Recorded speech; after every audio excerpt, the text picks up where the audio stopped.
Glaukos project is organizing a Stakeholder Lab very soon, Yes.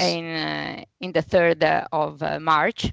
And we will address several challenges that are in the domain of interest of Glaukos. So you will be specifically interested in what are the challenges related to certification and standards. Can you tell me something more? What are those challenges actually, and what we are looking for in the Stakeholder Labs? Yes, since during my introduction I indicated already that we are very familiar with the sector of fishing. So fishing gear is actually looked upon with a negative view and image. Now for a few years, since everybody knows the entanglement of whales and dolphins, turtles worldwide. For that reason, even ICOTS, we are very much involved also in the European community and Commission through DJ Mare to look, okay, how can we, as a partner in this industry, help to bring in standardization? Because as long as there is no standardization for the collection, for the circular design, the life cycle management of those nets and ropes, which are floating everywhere, then there will not come a solution.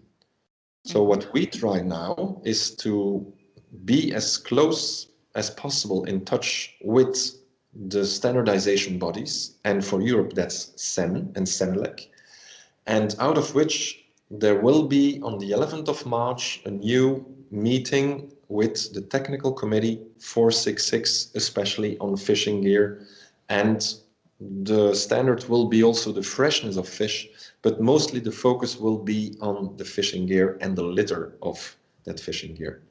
Now, the reason why we want to do that is that we've seen that fishermen, they're hunters, they go on all the seas in Europe, and they need actually to come back with a catch, which is fish.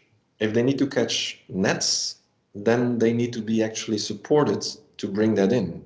So that's already starting in the collection schemes. Now, there should come also standardization on how should that net then look like in order to make the life cycle management of the net when it comes back on shore easier to recycle, to reuse, to dismantle, and all that we are going to try to write down in a standard. It will first be a guideline and then a standard will follow.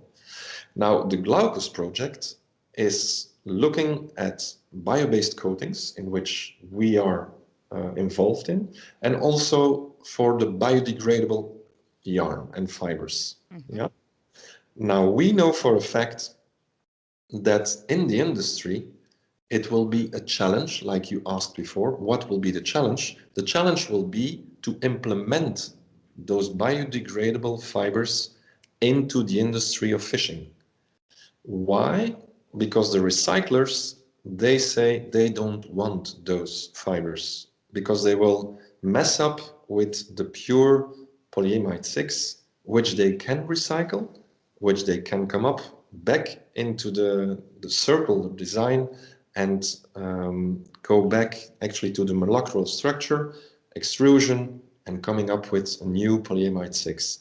If there will be 20% of the net with biodegradable parts, that will actually be a total mess for the dismantling, and people don't know what they're going to do with the biodegradability.